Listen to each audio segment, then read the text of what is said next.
Hey everyone, welcome back again to 22 Panels. This is Tyler, and across the interwebs from me is Tad. Hey Tad, how's it going? This is our second Uh, time uh recording. yeah. It's a little hectic because I'm I'm sorry. they don't know again because your SD card ate the recording from this morning. I know I don't know Um, what happened so, to it. I so for honestly us, we're back 12 hours later to see if we can recreate the magic or lack thereof we had this morning. I think it's going to be better Um, because we went through it once already. We know what we want to hit. We know the beats that we want to make sure we get in. You know what I mean? um, sure. Oh man. So anyway, let's just So jump right. rather than break a leg, you've already broken a leg. You're Yeah. officially done with your play. Yes, play is done. How was Raina's singing this morning? It was good. She sang in church Okay. this morning, so I had to go to All that. right. Then I went All and did my right. last matinee for the play, and then we Okay. just tore down. And I just got home to discover the SD card that we used this morning was not going to open any files on it whatsoever, and none of the old ones open. I mean, because I've been using this card for a little while, All and right. and none All of the right. old files open. Nothing. It's just I don't know. So here we go. We're trying to get a new SD card. Everything on my screen looks like it's good to go. All So, right. but we got And we got a backup recording going at least this time as well. So, yes. uh, Let's jump into comics our news. comics news. Yeah. Comicsology app's going away. Yeah, I we mean, we talked. knew it was coming. I did. They've been merging it with Kindle for a while. Yeah, So it's now just becoming a full-on part of Kindle rather than a separate app that's Kindle for comics. how do you feel about that? I mean, do you care? I mean, Uh, I don't know if I care. I mean, there are a handful of comics that pop up on Kindle, but not Comixology yeah, already. So in some ways, it's probably good. Eh, eh. yeah. I'm still mostly hoping that Omnibus or Global Comics or somebody like really corners the marketplace and Takes the control, yeah, because Amazon clearly doesn't want it. which is weird because that was before when Amazon bought it. It was the biggest thing for digital comics. I mean, we've seen Warner Brothers decide to scrap entire made movies because they decided that that was better for their bottom line than actually releasing them. Yeah, So we're living in the Twilight Zone. that's true. But the happy side of the Twilight Zone is Terry Moore is providing the art for the Free Comic Book Day poster and T-shirt this year. So a Free Comic Book Day Francine and Catchu T-shirt and poster That's are gonna be awesome definitely on my May wish list. for sure. Mhm. Yeah. Um, and Chip Zdarsky is he's going to tell the origin of the Joker or something. I mean, I guess It's by gonna saying it's year one, that doesn't mean it has to be the origin. It's no. just It's just gonna be in year that one. What was beginning, Joker right? So, doing? so we might still not actually get like an origin of the Joker. It might just be I don't think we're that. gonna get an origin story. I Yeah, mean, they've kept that. I kind of hope not. I kind of like the Joker without uh set origin. Is the That was one of the things that worked the best in the Christopher Nolan trilogy is that, Heath Ledger just kept telling different stories yeah? about how he got the way he was. Uh, for that matter, it's like the one thing I don't like about Killing Joke. That's what I was going to ask you. Is that canon? The Killing Joke? It's like it's weird because it wasn't in canon when it came out, Correct. but then they decided to have Barbara being Paralyzed. paralyzed be part of canon. Yeah. So kind of. Yeah. But Joker's origin in that story isn't considered canon, I don't think. Which is really weird. Anyway, so the Joker year one coming in February. That's going to be Batman 142 through 144, which we Right. talked about this morning, which is pretty cool that they're not making it its own miniseries, that they're including it in the main That's the way series. they'd originally done it with Batman Year One, and people don't know they exist, but there's a Batgirl Year One. I think there's a Robin Year One. There's actually a Batman Year Two. Yep, I knew that. That sort of thing. Um, yeah, no, the original stories were all in the monthly, so I do like that. And it's Chip Zdarsky. Yeah, it's gonna be good. It's Chip. Yep. All right, Ted, do you want to go down to So new new to catalogs are out. Let's try to go through this even faster than this morning. Um, I am going to highlight a couple of books and a couple of graphic novels, but first we'll just say that another volume of Barbaric from Michael Morisi and Nathan Gooden, this one entitled Barbaric Born in Blood, is new to order, as is a book called The Cabinet from Jordan Hart, David Ebeltoft, Chiara Raimondi. I won't say much about that now, but I'm certain we'll highlight it later or go look it up. The same can be said for Cemetery Kids Don't Die, and from Zach Thompson and Daniel Irizarry from Oni Press, and Displaced from Ed Brisson and Luca Casalanguida from Boom. I don't know if we'll take a deeper dive into Ghostbusters Back in Town from Greg Pak, David Boer, and Blue Delaquanti, but I'm it's probably going to read it. I mean, I'm certain I'll read it, but I mean, before, like I said, we're going to take deeper dives, like on a weekly basis leading up to Order Day. Sure. And this might be one of the ones that we don't, because it's pretty self-explanatory. It's between the movies, and it's Greg Pak and David Boer. I don't know if we actually will take a deeper dive into Helen of Wyndham Horn from Tom King and Bilquis Evely, because frankly, you know our opinion. It's Tom King. Buy it. Yeah, exactly. It's Tom King and Bilquis Evely. They did great on Supergirl. Buy it. Everything else doesn't matter. We'll talk lots about it once we have something to read. Exactly. Infernals #1, Ryan Parrott, Noah Gardner, John Pearson from Image. Spider-Punk #1, Cody Ziegler and Justin Mason, another one that might not get talked about a lot more than getting listed, but Spider-Punk is fun. Cody Ziegler wrote the last series that we loved. He's been doing great on Miles Morales. Sunflowers one shot, Kesey Young, I'll probably talk about next week. And You and I #1 from J. Michael Straczynski and Mike Choi, is kind of a love story in the Resistance universe at AWA.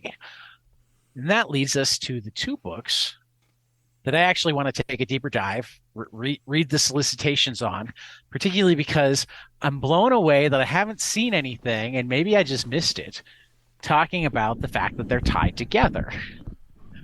Yeah, so this is really cool. The first one is called The One Hand, and it's by Ram V and Tom Muller with Tom Muller covers, Lawrence Campbell and Lee Lowridge doing art. The description is Neo Novena detective Ari Nasser is about to retire with an enviable record until a brutal murder occurs, bearing all the hallmarks of the one-hand killer, which should be impossible since Ari already put him away not once, but twice in the years before. What follows is a deadly cat and mouse game as Ari pursues his quarry down the rain-soaked streets of Neo Novena. Ari will stop at nothing to unravel the secrets and ciphers of this case, but each revelation only leads further into the dark heart of this future metropolis and Ari's own beleaguered soul. So that is definitely from the point of view of the detective, right? That's the one hand. Yep. Here is the description of the Six Fingers. Yep.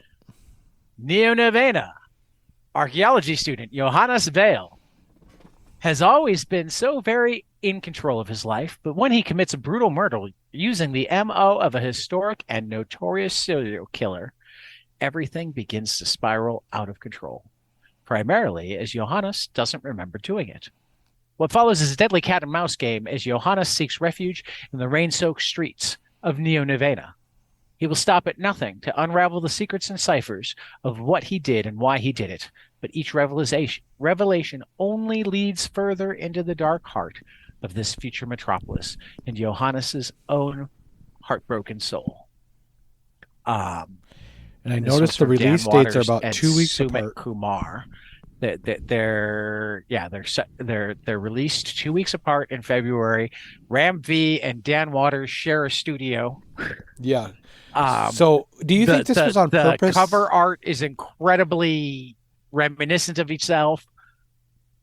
Uh, Do you so think I that they didn't announce it on purpose that they were tied together just to give an air of mystery to it, or do you think that just hasn't come out yet? I feel like I feel like I have to have missed something. Yeah. Because it just Well, first of all, they sound awesome. they do. I mean Ram V, Dan Waters. Um, but yeah, no, they're not coming up with a Weird. It's just so weird easy that a Google shared search. universe would be created and two issues coming out back to back and them not saying anything like any hype about. Oh, wait a minute. I might have just missed it. Okay. No. Okay. Yeah, no. In October, there was an announcement at Image. Top London creators Ram V and Dan Waters launched two new series, The One Hand and The Six Fingers. Um,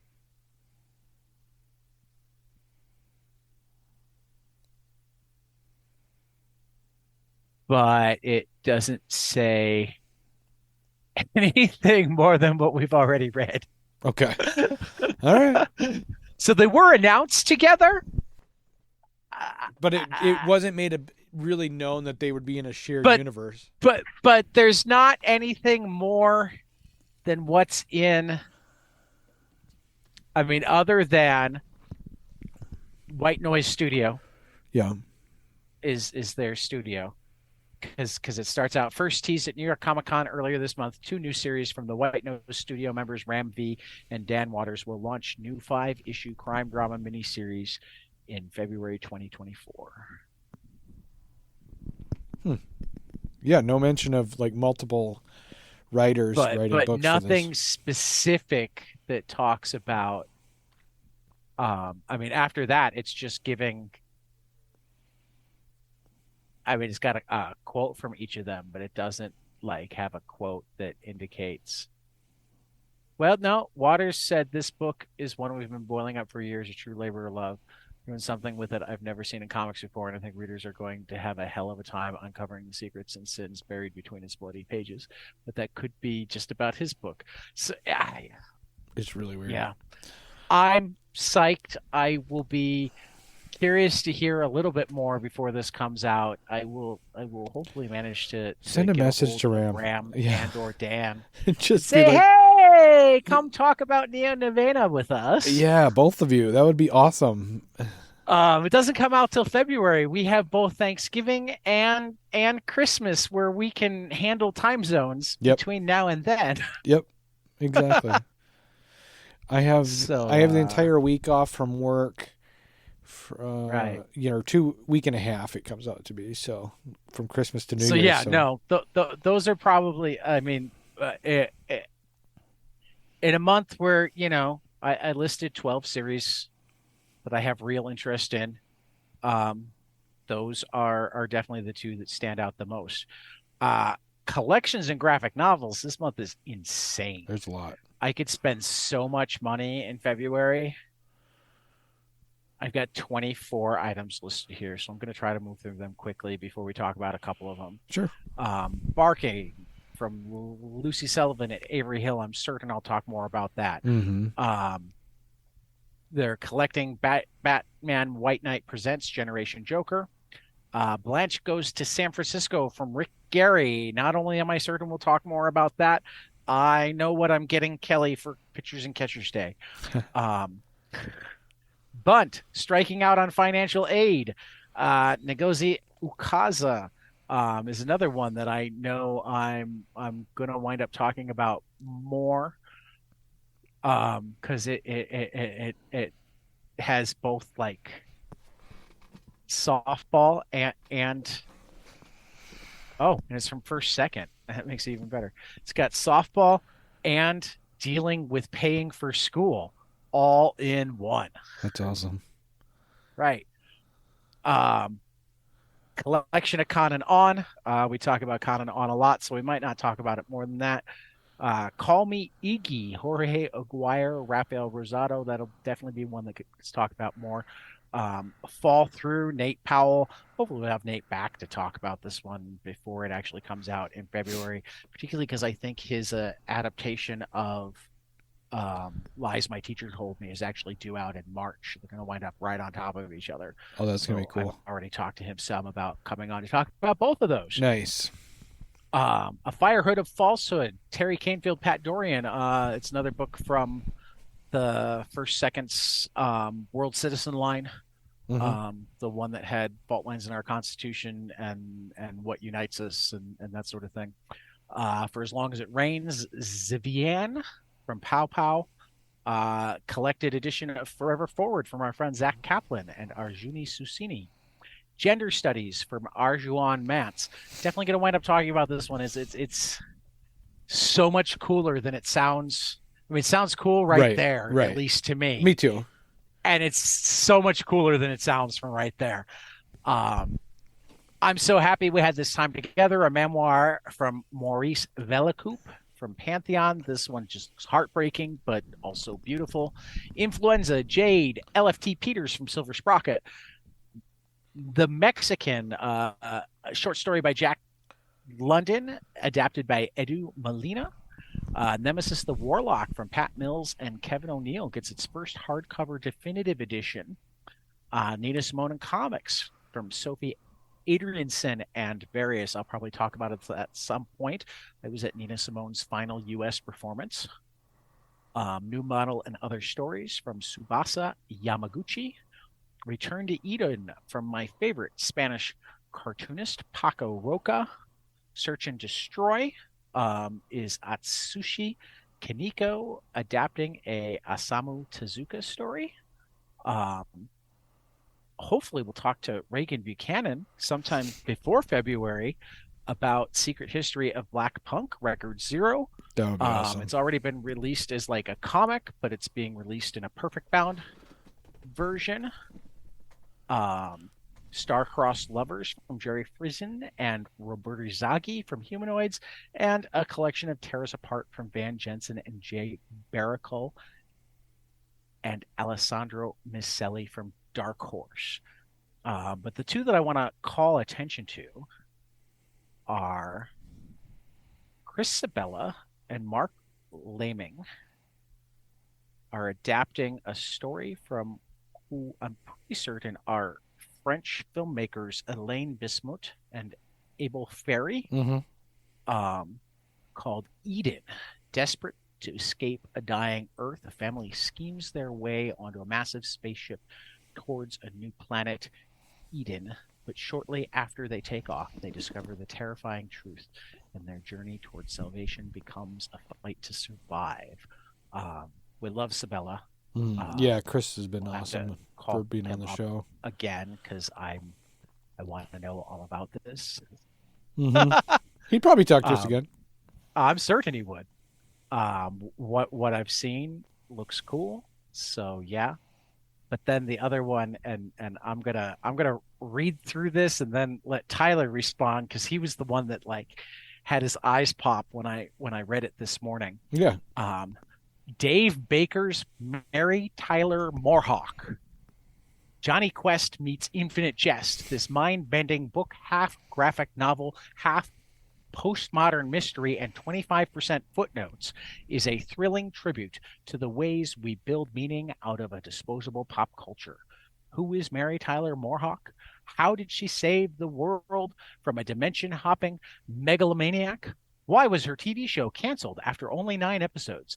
These are just a few of the questions that young journalist Dave Baker begins to ask himself as he unravels the many mysteries surrounding the obscure comic book Mary Tyler Moorhawk. However, his curiosity grows into an obsession when he discovers that the reclusive creator of his favorite globetrotting girl detective is also named Dave Baker. What is Mary Tyler Moorhawk? a compilation of long-lost gee whiz adventure comics in which the world's strangest family fights to avert Armageddon, and a bundle of magazine articles from a dystopian future where physical property is banned and entertainment is broadcast on dishwashers. It's a document-based detective story that weaves back and forth between worlds, touching on everything from corporate personhood to mutant shark men to the meaning of fandom and reality itself. It's a show you don't remember and a book you won't forget. I love it when they do like serious write-ups for these things. Yeah, and it's going to be awesome. I mean, even the Infinite Jest reference, that was a book I referenced a couple episodes ago. It is. As being one that I need to go read now. Yeah. It's by David Foster Wallace, and it's probably 2,000 pages long. I mean, it's enormous, and it's the most dense read I have ever. It went way over my head the first time I read it, but I consider myself a pretty good reader. But check it out, David Foster Wallace, Infinite Jest. And I think it's pretty cool. They're doing a thing. Mary Tyler Moorhawk. I was going to say Moorhawk, which, obviously is a play on Mary Tyler Moore, the actress. I'm eager to see what her show looks like. Character's got very Nikki-like hairdo. Okay. I showed it to you this morning. Yep. Let me share the screen again this evening. I mean, doesn't that just look like? Yeah, she looks like a Minnie Mouse kind of. She's got her hair up in two big buns. But yeah, I'm very excited for this book. I'm eager to see what her TV show looks like, so I can like they said, why was it canceled after 9 episodes? Well, I'm really intrigued right now. Yeah, we're gonna have to reach out to Dave Baker too. Mm-hmm. I like the idea of incorporating himself. At CXC, so he was already on my list. I like the idea that he incorporated himself into the story. Yeah. Right. Yeah. So that's awesome. So otherwise, the only final order cutoff this week is Click Click Boom from friend of the podcast, Doug Wagner, who was kind enough to wish Tyler a happy birthday this week. He did. On my Facebook. Babs. I'm not actually. All of my Kickstarters funded or done this week. Okay. I mean, I'm certain there are cool Kickstarters, but nothing that I'm currently funding, and I didn't spend time to go find other stuff. Yeah. Well, we can get into our 3 amazing new books. My first book will be the first Jeff Lemire of the conversation because there's going to be a few. You mean we're talking Jeff Lemire today? Jeff Lemire, yep. I thought you hated Jeff Lemire. Oh my God! If we get him on, I will be happy. That's all I want is to just chat with Jeff Lemire. But I know he's kind of shy. And I thought the last time I brought him up, you were like, that guy? That guy? Oh, man. So the first Jeff Lemire book I'm going to bring up is Fish Flies, number 3. I'm really enjoying this book. I brought up this morning, so it feels like I'm saying this twice, which I am. But you are. Yeah, I really like the artwork. His style and with his writing is different. We talked about this morning. His writing is way different when he does his own work, his own artwork with it. But when he works with somebody else like Andreas Sorrentino, it's so much more. Well, there are definitely certain things that he doesn't seem to like to draw. He doesn't seem to do a lot of horror when he's drawing it. Right. I think the only exception to that rule is like Old Dog, which is like one of his first books. Yeah. He seems to prefer to draw either slice of life or. Yep, that's what I was just saying. I mean, he did draw some sci-fi.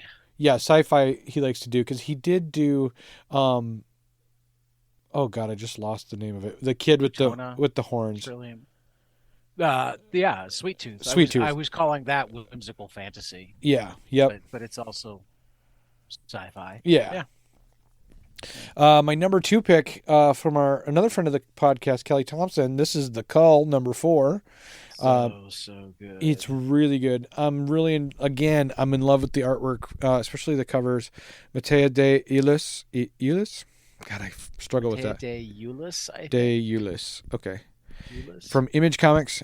And then My third is your first, so we can talk about this at the same time. We got the ash can of Animal Pound, new Tom Yeah, King. before we get into that, I'm going to tell a quick Eddie story because he's climbing all over me and he's all clean and soft. And you know why he's all clean and soft? Eddie is a cat. No, why is he all clean? Did he get Oh, a bath? everybody knows Eddie is a cat. He's on the podcast more than you are. That's true. He is. That is really funny. I'm outdone. I am outdone by a cat. So after we recorded the last time, I took a bath, and he often jumps up on like the side of the bath while I'm in the bath. Sure, But sure. for whatever reason, today he decided to go from one corner to stretch across so that he had his feet on the side of the bathtub Sure. and his back feet on the side of the bathtub and his front feet on the faucet. Okay.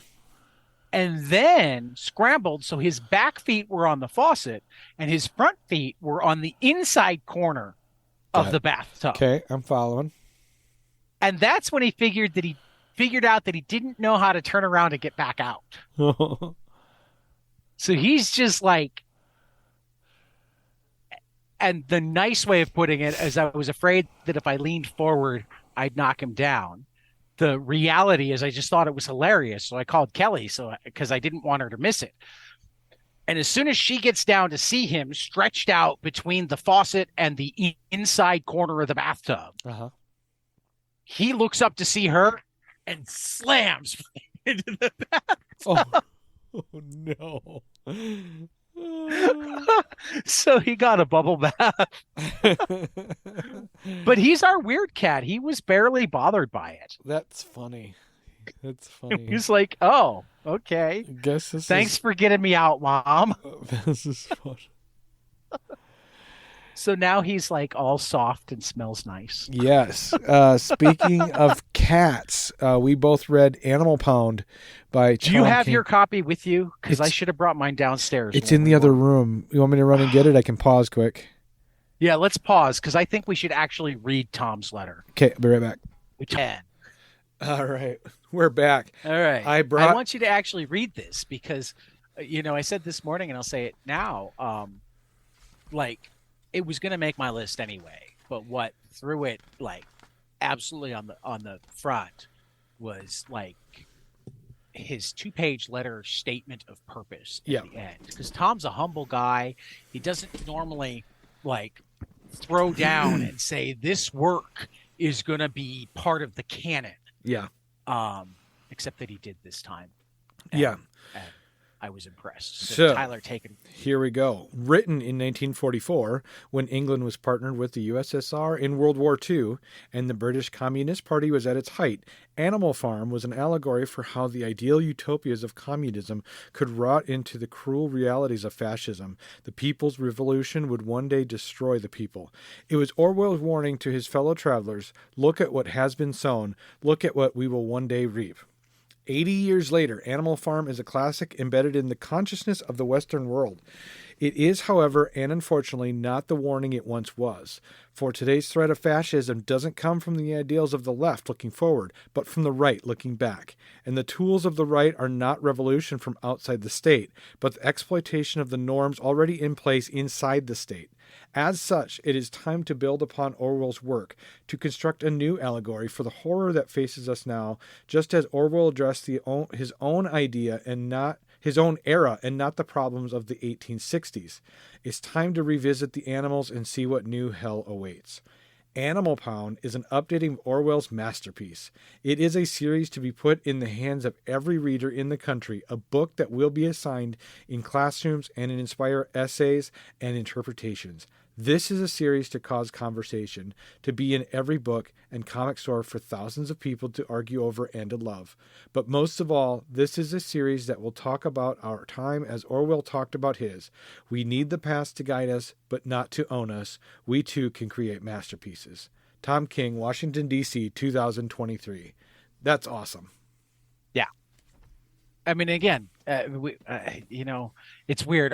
For our listeners, we're not repeating ourselves. And if we were professionals, we would not keep saying that we're repeating ourselves, but we're not professionals. We're teachers. And we talked this morning. Yeah, this is Try number 2 for us. Right.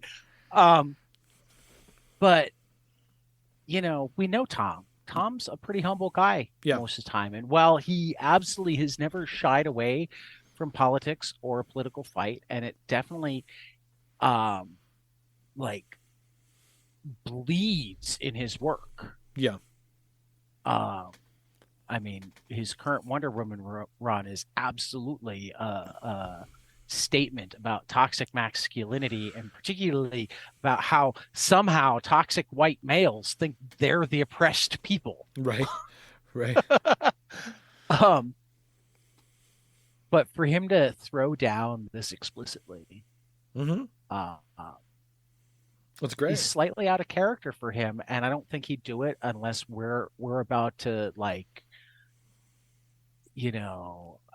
guess what went through my mind as I read it was buckle up. Yeah. This is gonna be one hell of a ride. Yep. It's gonna be great. So if you haven't picked up the Ash Can, be sure to pick up the series when that starts, because it's definitely pick up the Ash Can if you can, but do not miss this series. Yeah, it's gonna be great. yeah. Ted, what was your number 2? Deviant number 1, James Tynion and Joshua Hickson, the Santa serial killer. Yeah, I got it started when I was attempting to revive our episode we recorded this morning. I was flipping through it on my tablet, and I can't wait to finish it tonight. Yeah. So yeah, does it look like totally your type of? Oh yeah, 100%. It would have been my number 1. I mean, I love fish flies, but this would have been if Tom hadn't thrown down, it would have been. I mean, like if Animal Pound had ended before Tom's letter, yeah, Deviant would have beat it out. Yep. Just because it's a prelude. Yep. I agree. But you throw Tom's letter in, and it's like, oh fuck, man. I mean, agree. again, buckle up. Yep. That's all that went through my head was buckle up. And then Miles Davis and Search for Sound returns to my list because I got my pre-ordered copy early, but it's in stores now. And Dave Chisholm is awesome. Yeah. Read this. If you haven't read Enter the Blue, you should read that too. And Enter the Blue, is where that the hell have you been for as long as our podcast has been going on? Because I've been raving about it for like 2 years now. Yeah, since the start of the show, I think. But is that also pretty close? Is that also on Z2? Yeah, they're both Z2. Okay. So. Sounds good. All right. Great responsibility. We're going to start, even though next week we'll talk what we're thankful for. Yeah. So I know Tyler's thankful for Jeff Lemire. So, I mean, they go together. We're going to start our I don't know if I want to say examination. Great responsibility is sometimes too short for it to be a deep examination, but our love trip, yeah, through Jeff Lemire's love letter to superheroes. I agree. The Black Hammer universe. At first, we read Library Edition Volume 1, which was issues 1 to 13, and the Giant Size Annual this last week from Jeff Lemire and Dean Ormston primarily, but David Rubin helped out with a couple issues, and the Giant Size Annual had Dustin Wen, Mike Allred, Emmy Lennox, Nate Powell, Matt Kent, Ray Fox, and Charlene Kent helping as well. So at first, my first read through of this was, when it came out, and I was a little annoyed at some of the, I don't want to say, I don't feel like this anymore, but at the time I felt that it was ripoffs of known heroes, right? But homage. There's difference. Yep. And I've come to appreciate that difference on my second and third time read through. And I loved the story. I thought it was such an original story to do with these characters. I mean, honestly, once you had Superman and Batman, what completely original heroes have there been since then? You're right. And Batman's kind of a ripoff on like Sam Spade, but with a cape. Yep. Superman's got elements of like Dracula or Jesus, but with a cape. True. I mean, I guess Dracula sometimes has a cape. Yep. Well, the title character himself, Black Hammer, the way that he can tap his hammer and transform back into Weber, and then, right. And then go travel like the with early it. Thor stuff. But the character itself is way more Luke Cage Yep. or John Stewart Green Lantern. Yeah, he's very much Luke Cage. I mean, You a know, but street both street because they're guy. black, but because of the lives they live. No, I didn't mean because they're both black. I totally meant because No, the way I they was live. saying that because they're black, but also because of the particular lives that they live. Yep. You know, he's not Blade or Black Panther. Mm-mm. You Yep. know. So Black Hammer is one of my favorite characters because we don't get to see him very much. We get to see. I mean, he's barely a character. He's barely a character, and I'm just named after the one that's not there. Exactly. I thought that was such a ballsy move. It's named for the one that's not there. Yeah. Who is almost completely ignored until his daughter shows up in the second volume. Yep, and take like issue 7 or something like 7. that. Yeah. Yeah. I mean, in terms of trade paperbacks, in terms of like stuff being released, that the first story arc and the first trade had come out, and we barely knew Black Hammer at all. And then the beginning of the second arc, oh, his daughter's all grown up now, and she wants to know what the fuck happened. Exactly. That's great. I love the fact. Okay. And she knows some stuff, except that somebody whispered in her ear and said, "Forget." Exactly. So, do we want to talk about that character? Not entirely yet. I think that'll come up in later volumes. What I will point out is, like, because we both know how this is going to pan out. On our second and third run through, I mean, I remember reading all of this stuff and only piecing together the smallest amount of what was happening. Okay, maybe these characters are doing something, but I thought they were more doing something to just keep everything stable and whatnot. Didn't occur to me, like, until it happened, that, oh my God, they orchestrated this whole fucking thing. Exactly. But now when you reread it, like the first time you meet them, it's like, wait a minute. How did I not see this right here as you're saying it right here? Exactly. And that's one of the beauties of Jeff's writing with this. Is just so he's foreshadowing. I mean, he had this planned out. I mean, he's foreshadowing. He clearly had some pretty big picture stuff already figured out. Probably not all of it, but so some significant stuff. And I think it's cool that we're reading it as it ends. Yeah. Because it means by the time we get done reading it here, we'll be able to take it through the whole thing. And people should start reading along with us, because I'm avoiding spoilers right now, but by week 5 I probably won't. We won't be able to. Right. But so some of the other characters were introduced right away to a number of characters that are living on a farm together that they can't leave.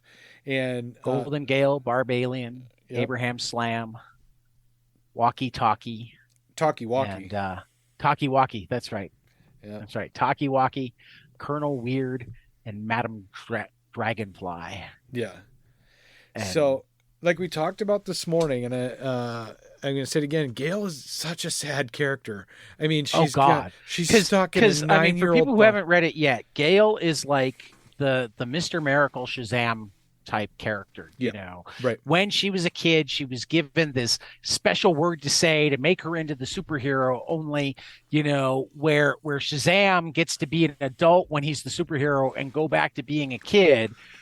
When Gale was a kid and she said the word, she was just a kid superhero. Yep. But as she grew up and she said the word, she'd become a kid superhero. Yeah. So she'd be a teenager and then say the word and be a little kid again. It's the opposite of Shazam. You remember when Billy would say the word and he would become an adult? Right. So where we are now is Gale is stuck in the Golden Gale. In the 9-year-old body as a 55-year-old woman. On this farm, the word doesn't work. She can't un-9-year-old herself, even though she's like 50-something. Yeah, she's in her mid-50s. Had retired, had started a romance with her her arch villain who It's like reformed. a Batman Catwoman vibe going on there. Right. Not Frankenstein, but Sherlock Frankenstein. Sherlock Frankenstein. Yeah. Sherlock Frankenstein, Dr. Starr, who becomes Dr. Andromeda because of rights stuff. Yep. Yeah.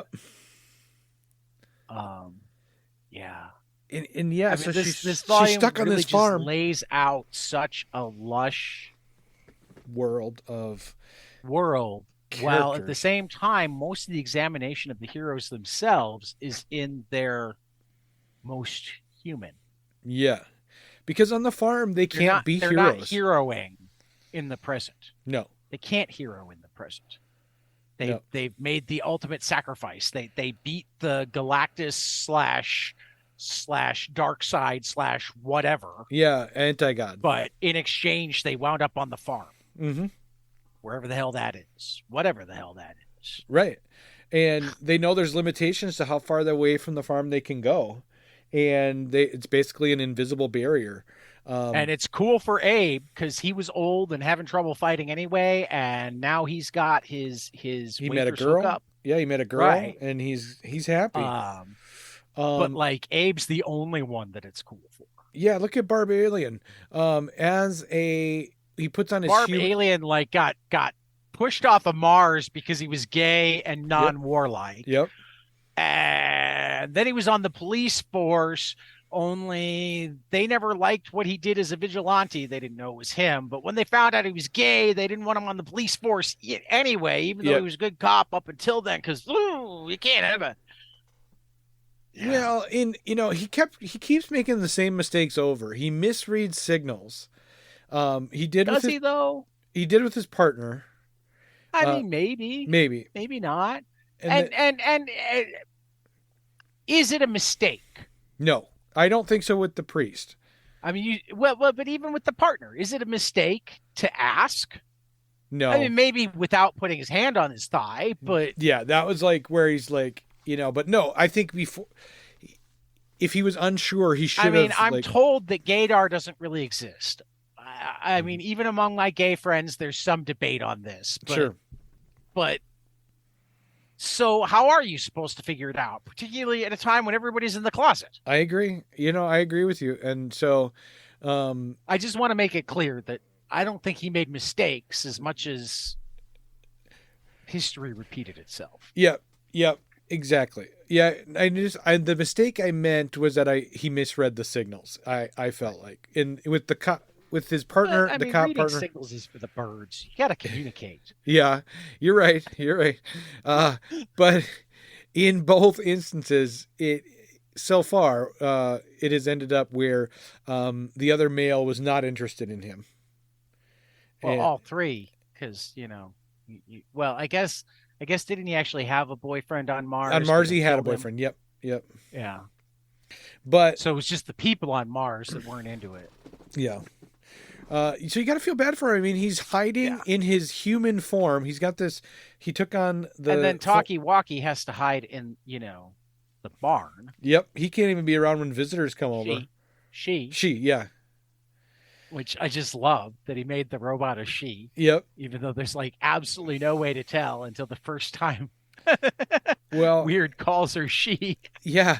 During the backstory of Talkie-Walkie, we find out that Colonel Weird took her from her home planet of robot people where they thought they wanted to kill all the flesh, all organic life form, all the flesh beings. Yep. Man, and then Colonel Weird himself. There's so much in here. We can't. You go read the damn book. Read the damn book. If you like superheroes, read the damn book. If you wonder why people like superheroes, read the damn book. Yeah. If you don't like superheroes but wonder why there are great writers who like superheroes, read the damn book. Do you think this holds up against other independently released superhero books like Invincible or... I mean, for my money, Invincible to me is a different thing because Invincible is just, I'm going to create my own tight universe. Mm-hmm. And it doesn't have the same commentary on superheroes. No, not really. A little bit more. But it's like the Marvel version of superheroes. So I mean, it's not. It If does it have had a just been a Marvel new feel. character in the Marvel universe, it would have fit. Yeah, you're right. Um, Whereas honestly, like the one thing in Black Hammer, and we'll talk about it more when we get there, that I thought was a little awkward was the JLA crossover. I mean, parts of it were brilliant, but there's like such a mismatch between the actual universe and that it was a little difficult. I felt, yeah, like it was a little ham-fisted. Didn't really Um, work super well, but but I think for my money, there are two absolute neck and neck favorites for the top dog of superhero deconstruction from a loving perspective, okay. and that's Black Hammer and Astro City. Yeah. Uh, No, I agree with you. they go about it in slightly different ways. I mean, Astro City is mostly, it's very much inside the universe, whereas Black Hammer goes about it more by taking them into the multiverse to force them to look at the universe. Yep. Um, but I mean, like the most haunting superhero story out there is, I think it was Astro City One Half. Okay. I forget what it's called, but it's a one shot. It's about this guy who's haunted by this woman, like in his dreams, whatnot. And what you figure out throughout the issue is that there was one of those time reset events, Okay. and the love of his life wasn't there anymore, and he didn't even know. He'd. Sure. I mean, it's like Crisis on Infinite Earths, right? Only we're not talking a superhero. We're just talking like a banker or a teacher or whatever, a librarian. Sure. So he has these vivid memories of this wonderful life with this woman that he adored that never happened in the world that he's in. That's sad. Right. Cool. We'll have to look at that at some point. Yeah, I'd definitely be worth checking into that.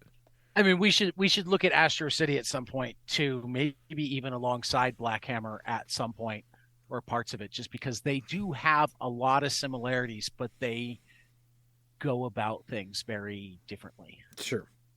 Yeah. I mean, among other things, I think Busiek was more of a superhero writer first, who then fell into this, whereas Lemire, Essex County was what he did first. Right, like slice of life. I mean, he was writing The Farm without the superheroes. Yes. Before he started writing The Farm with the superheroes. Yeah. Whereas Busiek was writing Captain America before he started writing about, Captain America doing his laundry. Mm-hmm. I don't quite mean that literally, but sometimes pretty damn close, because that's really a lot of what Astro City is about, is like the everyday lives of the heroes or the people in town that has heroes. Uh-huh. It's much less about the superheroing and much more about the lives in and around the superheroing. Mm-hmm. It's a really cool book. We should definitely look at it at some point. Definitely would want to do it alongside Black Hammer. I think that would be a fun examination of both books and being able to compare and contrast and talk about. Maybe we'll go one into the other, or maybe I'll manage to. I mean, we could almost go back and forth. It's being released in similar size volumes right now. That would be kind of cool. We'll think on it this week and discuss it at Thanksgiving. Sounds good. Any last words on Black Hammer? No, I think we did a better job covering it this time than we did last time, in my opinion. I think a little bit. Yeah. So next week's got some cool stuff. I am so happy that Becky Cloonan is drawing again. Mm-hmm. Don't get me wrong. Becky's a great, great, great writer. but she's also a great artist. And so is Tula Lote. So the fact that they're like writing and drawing together on Somna at Distillery is just cool.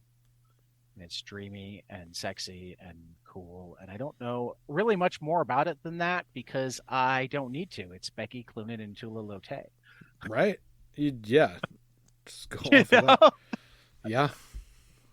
Um, and then Zoe Thorogood is killing it on Hack Slash. Tim and I talked about that a little bit when he was on last week. Okay.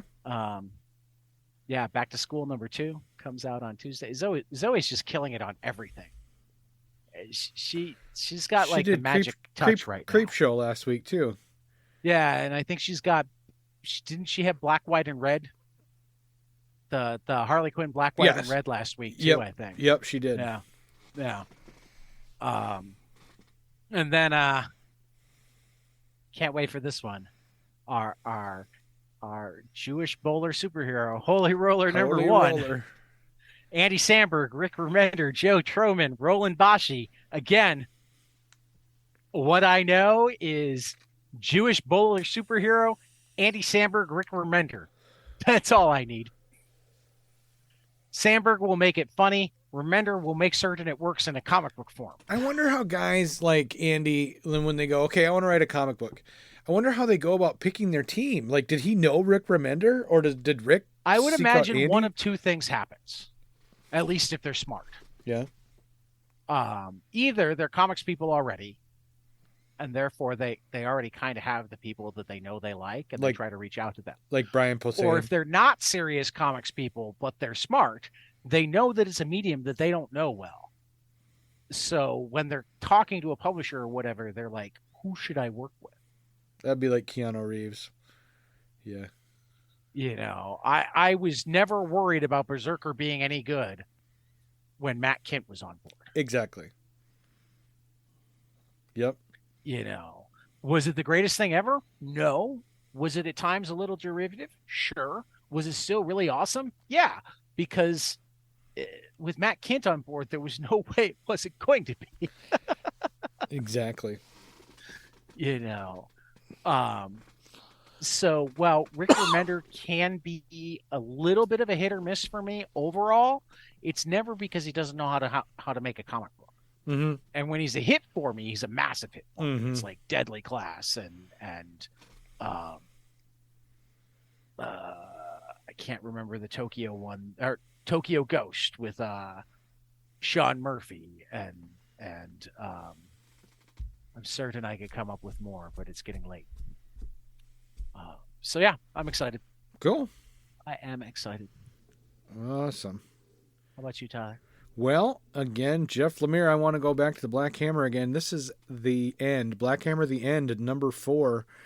Jeff and Malachi Ward. You know, it's taken me a little bit to get used to Malachi Ward's artwork, because I like Dean Ormston's artwork a little better. Right. But it's, you know, always a challenge with superhero comics, period, and why I was kind of actually glad that Lemire decided to use different artists, because it's more reflective of superhero comics, period. Correct. Yep. Everybody winds up having their favorite artist. Mm-hmm. Everybody winds up going, no, that doesn't look like. I'm not saying it's not good. I like the. No. I wasn't saying that you were saying that it wasn't good, but it's always, it can be jarring. Yeah. It can be, you know, particularly if you really love a run, to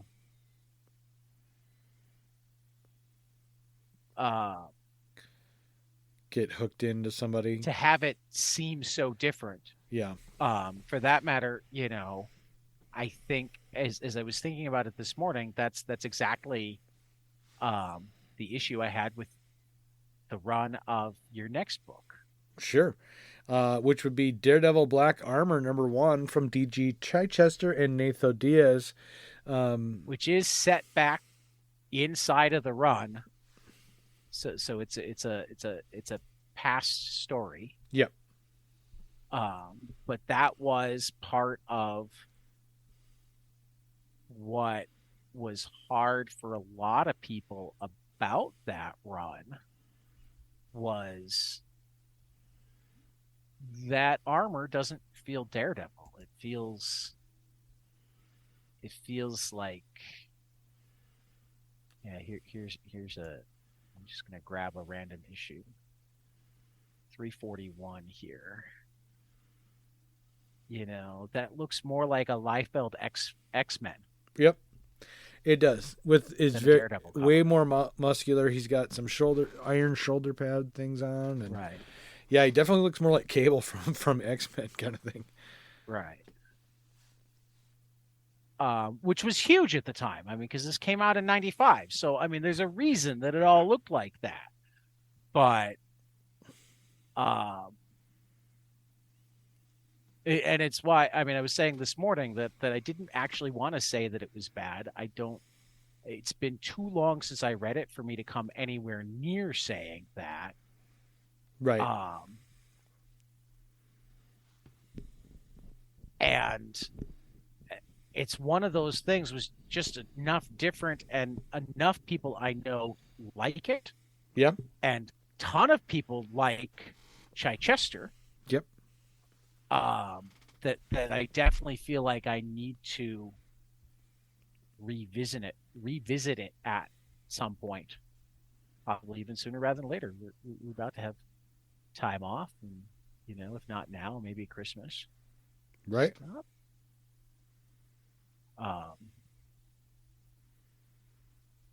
As God knows, I never really regret reading Daredevil. No. I'm trying to get back to. But it was like the Tree of Knowledge was a interesting. That's the one going on. I mean, you even had Gambit. I mean, because you got to have X-Men in all books in the line. Right.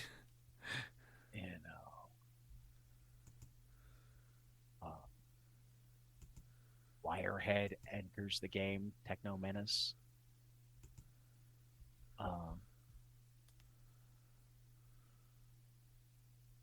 Yeah. Anyway. So yeah. So yeah, I'm excited about it. I will be interested to hear what you say about it, and Okay. that might decide a lot of how quickly I read it and how quickly I go back And read the original. Because Chichester was writing it with this is one of the coolest covers ever. With the Psy. Yeah. Right. And he's That's in the really- black armor there. That's cool. I definitely feel like I need to go reread Fall from Grace at some point. Mm-hmm. Yeah. Might be worth it.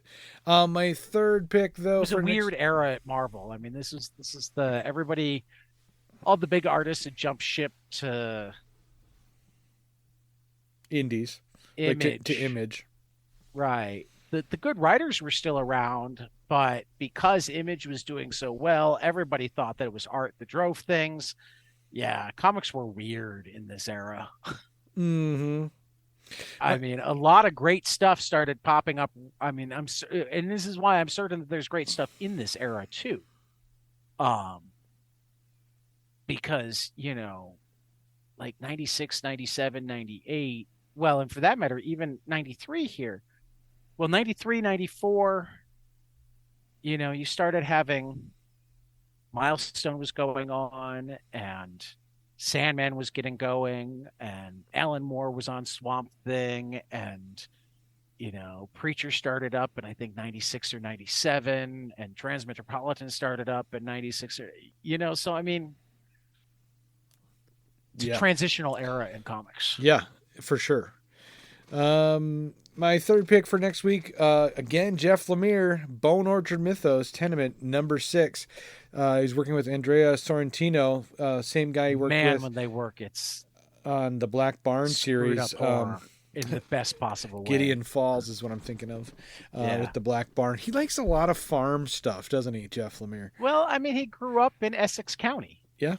I'm going to reread that. I haven't read that literally, in so long. Essex County isn't... I mean, Essex County is fiction, but it's not a fictional county. Right. It's this like farmland between Windsor and Toronto. Yeah. I'm gonna go back and reread that book, and then the Nobody. He wrote the Nobody too, right? Yeah. I'm gonna go reread that too. That was a good one. Nobody's good.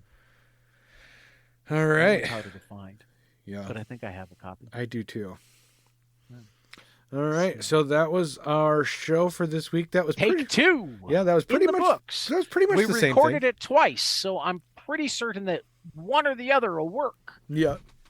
And sometime in the next hour, people will be able to listen to it. Yeah, I'll be getting it up immediately as soon as we're done recording here. So. All right.